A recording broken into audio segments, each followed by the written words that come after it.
開會嗰陣，你望住成幅牆咁多嘅短視頻策略圖 ，PPT 上面一大堆英文縮寫、專業術語，越睇越頭痕。身邊班後生仔講到天花龍鳳，咩 ROI、KOL、私域流量，聽聽下，你個心係咪開始慌？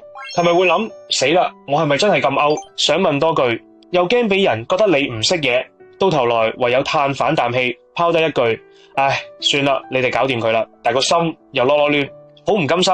萬一俾人老點咗點算？講真，絕大多數中年老闆唔係唔識短視頻，而係冇人幫你將啲複雜嘅嘢拆反簡單。就好似滑雪咁，一開始睇人哋玩高難度花式，梗係覺得自己實學唔識啦。班茶室有個熟人帶住你，又着鞋企穩學殺制，一步一步嚟，3日你已經卡到個 feel， 識得滑落去。短視頻都係一樣啫，核心邏輯講嚟講去得3味嘢。第一，搞清楚你想引邊班人嚟睇，唔好諗住全世界都通吃。第二，講人話唔好懶叻，拋書包堆術語，客聽得明先有用念。第三，揀死1-2個平台，用心經營就得，唔使個個平台都搞到識飛咁。所以老細唔好再俾班友仔用啲複雜名詞嚇親你。